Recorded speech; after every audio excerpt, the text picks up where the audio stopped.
what's going on, guys? Straight Tech here. And I don't know if you guys realize, but it is finally Techtober. So much stuff is going to be going out this month. A lot of stuff has already been coming out for the past week already. So I'm very excited to the things that are going to be coming out this month. And the latest thing that has came out this week is the Google Pixel lineup. So Google announced the Pixel 4a 5G and the Pixel 5. Now, the way they are marketing and the way they're delivering this product is going to be a lot more different than the previous generations of Pixels. When Pixel 3 came out, it was considered a flagship. When the Pixel 4 came out last year, it was also considered a flagship, but they did not do as well. The only reason why they lowered down the price this year is because they seen the way the Pixel 3a was doing last year. It was probably the best-selling phone of the year. At the end of the day, many people didn't mind having, a slower processor or not much of a big screen, having the downsides of a cheaper phone. And Google sold a lot of 3As last year. So what they did this year is basically they released two phones, one that cost $499 and one that cost $699. Now, they're not priced at a flagship type of level. $499 is pretty budget phone if you ask me, and $799 is kind of mid-tier, kind of in the middle between budget and flagship territory. But like I said, at the end of the day, they are really good phones. I think they did a good thing selling them at that price point because they were doing so well when they were pricing them at a high price. I'm glad they went a little lower, giving you some of the same flagship specs as other phones, but also not including some stuff in the phones. Without further ado, let's jump into it. Okay, so let's talk about the Google Pixel 4a 5G. Yeah, it sounds kind of funny because there is already a 4a that just came out, so now there's a 4a 5G. So I'm going to tell you a couple things that are included in the phone. So this one's going to come with a Snapdragon 765. So this one's already 5G compatible. In my opinion, any phone that's $500 that's coming out with 5G, I think that's a steal already. Not a lot of phones are coming out with 5G yet. They're still keeping it at 4G and the prices are still high. So any phone that's at $500 and coming with 5G, I think that's a steal already. This one's going to come with a 6.2 1080p 60Hz AMOLED display. Now, for this one, they're going to keep it at 60Hz just because it's at the $500 price range. Anything above that, I think they would have to go up to at least 90 or 120 Hz. But 60 Hz is not going to affect that many people, especially if you're paying $500 for a phone. I don't think you should consider getting that much for a phone, but just the essentials that that you like on a day-to-day basis. It's going to come with Gorilla Glass 3. So it's not going to be the strongest out there, but it's going to be in the middle. Like I said, you can't get everything at this price range, but at least you're getting some type of durability to the phone. So that's a good thing Pixel did right there. So for the fingerprint scanner, it's going to be in the back. So just like what they did with the previous phones on the Pixel 3a and the Pixel 3 and on those lineups, the fingerprint scanner was always mounted on the back. Now last year, they didn't have any fingerprint scanner that went with the face recognition, and in today's world, what's going on with the COVID-19 and you wearing your mask, that's not really gonna help anybody out.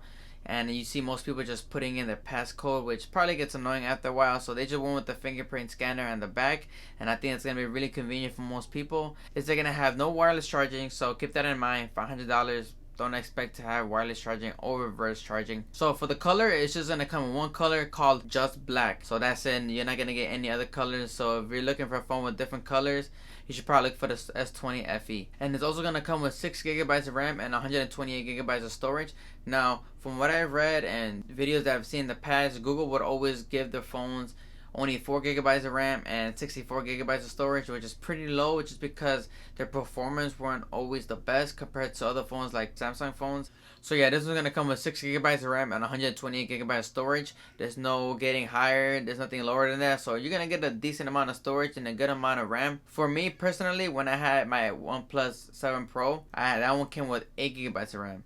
And every time I measured how much RAM I would be using, usually I was around 5.75, 6 GB of RAM. So I had 8. I think I would have been fine with 6. And for the people out there who have 4 GB of RAM, you're going to really appreciate the bump up in RAM. So it's going to come with a 3885 milliamp battery. Pretty sure it's going to be good just because, like I said, you get in the Snapdragon 765G processor. It's not going to be overloading the battery that much. I'm pretty sure you're going to get 6 to 7 hours of usage time on this phone. And a lot of people are going to appreciate that as well. And for the Pixel 4a 5G, you're all going to get a 12 megapixel main camera and a 16 megapixel ultra wide camera. Now, it's the first time that they're going to be delivering an ultra wide camera. Pretty sure everybody's pretty excited just because last year they delivered a telephoto besides an ultra wide. So I'm glad they got on the boat with everyone else. So we're all excited to see what the ultra wide could do. We all know what the main camera could do, and it delivers probably the best pictures out there. So that's why we're very excited about what the ultra wide could do now. Another thing is that this phone is gonna come out with Android 11 outside the box. Now, it's going to be the first Android phone ever to come out with Android 11 besides the OnePlus 8T that's going to come out in a few weeks. But Google's always usually the first one to deliver the software out of everybody in the Android community. So that's a thumbs up to Google right there. Okay, so now we're going to talk about the Pixel 5. And it's funny because if you look at the specs, they're all super similar. It's only going to be coming with a few more features. But other than that, they're both very similar. So I think at the end of the day, most people should go for the Pixel 4a 5G because you're getting mainly the same things, maybe some trade-offs, but I think some people could live with that. But without further ado, let me tell you the specs of the 5. So it's going to come with a Snapdragon 765, so same thing, is going to be 5G compatible, 4080 milliamp battery. Like I said, I'm pretty sure that one's going to have a killer battery as well. This one's going to come with a 6-inch display. Now, it's going to be a little bit smaller than the Pixel 4a 5G. That one has a 6.2. So this one's going to have a 6-inch display. So other than that, it's going to be AMOLED, and it's going to come with 90 Hz. Now, I know most phones are coming out with 120 Hz. They're skipping 90 Hz. So it's okay. I think for the average consumer who's coming from a 60 Hz to 90 Hz, you're really going to see it. This one's also going to come with Android 11 outside the box. Just like I said, they're always the first ones to get it with it. So that's a good thing for Google right there. Now, this one's going to come with a Gorilla Glass 6 in the front, and around is going to have an aluminum body. Now, for those who don't know, usually when you have wireless charging in the phone, the back always has to be glass. Now, this one's going to have aluminum. I don't know how they're going to do it about it. I don't know how they're bypassing the aluminum frame, but somehow they figured it out. And the back and the side rails is all going to be aluminum with wireless charging and reverse wireless charging. So a lot of phones nowadays are coming with reverse wireless charging. I think that's a really cool thing. If you have headphones, you know, you just put your phone down, put your headphones right on top if they're wireless charging compatible, and you'll be good right there. It's also going to come with IP68 dust and water resistant, something that the 4a 5G is not going to come with. Now, like I said, if you don't have to live with the whole certification, that's fine. But if you want to have peace of mind, this one does come with the certification. Now, it's going to come with a 12 megapixel wide and a 16 megapixel ultra wide. And that is the first time the Google phones are going to come with an ultra wide camera. Last year, when they delivered the 4, they were saying that a telephoto was more fun and more important than the ultra wide, but I totally disagree. So while wide angle can be fun, we think telephoto is more important. I think everybody disagreed with that because I think most people don't really use the telephoto. I think an ultra wide is more useful, especially if you have a big family or you're trying to get everybody cramped up in a picture. Things like that, ultra wide really comes in handy. Unless you're really into photography, you want to take things up close that you can't really get up close physically, and you want to use a telephoto, then that's when it would come in handy. But other than that, I don't really see anybody really using the telephoto like that. So I'm glad they came with the ultra wide camera on these phones. So same thing is gonna have the fingerprint scanner on the back as all other phones. For the colors, they're gonna come in just black and sort of sage. Sort of sage is kind of like a greenish, more like forest type of green. It's a nice color. I think if you're really into that color, because like I said, it's only gonna come in black. So if you don't want a boring color, then I suggest going with a sort of sage. This one's gonna come with 8 gigabytes of RAM and 128 gigabytes of storage. Now, the other one came with 6 gigabytes of RAM, and this one's gonna come with 8 gigabytes of RAM. So I'm pretty sure multitasking and heavy using is gonna be great for the consumer. So at the end of the day, they're both gonna have the same cameras. They both have the same processor. They both almost have the same display. Just one has 90 Hz, one has 60 Hz. They're both AMOLED. One has an IP rating, the other one doesn't have an IP rating. One has a wireless charging, the other one doesn't have wireless charging. They both have the same fingerprint scanner on the back. So yeah, the differences are not that much. I think the 4a 5G is a better deal at the end of the day, but at $699 you are still getting a good deal for the features that they're including in there with the 90 Hz and the reverse and wireless charging. And this one's going to be priced at $699. So a lot of phones nowadays are not competing in the upper flagship like they used to.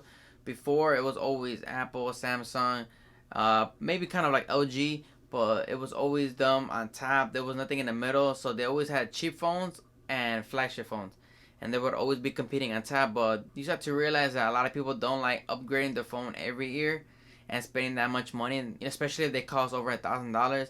And now there's a lot of competition around the $600, $700, $800 range, where all these companies are coming together and they're trying to bring down the best things from the flagship tier levels down to the $700 mid-tier phones, which is a good thing because, like I said, a lot of people, just like myself, don't see myself spending that much money on a phone, especially if I'm switching my phones very constantly. Now, I'm not rich, I don't have all the money in the world. If I did, I'll be buying every flagship, every mid-tier phone out there, but I really have to reconsider the phones that I buy every year, just because I'm gonna have them for at least 6 months at a time. So I'm gonna need a good screen, good battery, and good set of cameras. That's basically what I'm looking for when I'm buying a phone. But if you're looking to upgrade, both these phones are still going to be good. For T-Mobile, you're getting the 4A 5G only. You're not getting the 5. You're not getting the Pixel 5 there. But if you want to get the Pixel 5, you would have to go to the Google website, and you could look at each one there. You could do the comparisons there between each one, and you could order whichever one you like at the end of the day. Whatever suits you best.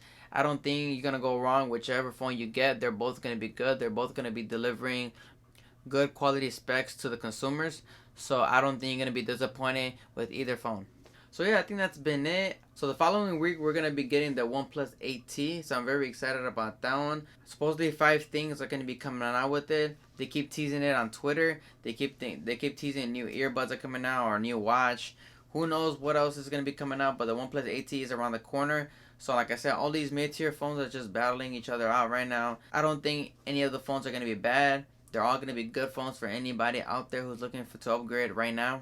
So that's been it. If you guys haven't subscribed to my channel yet, please subscribe. I'll be forever grateful. Help me get to 100 subscribers. I know I just started a few months ago, but I'm thriving to do better. I'm trying to do better in my video. I know it's really hard right now just because I'm working a lot. I have a family and I want to spend time with them. But doing videos, I do love doing this on the side. So if you guys could subscribe to my channel, if you guys could hit the notification bell to help me get my likes up, help me get my views up, I would really appreciate that. So take care of yourselves, be safe, and I'll see you guys next time.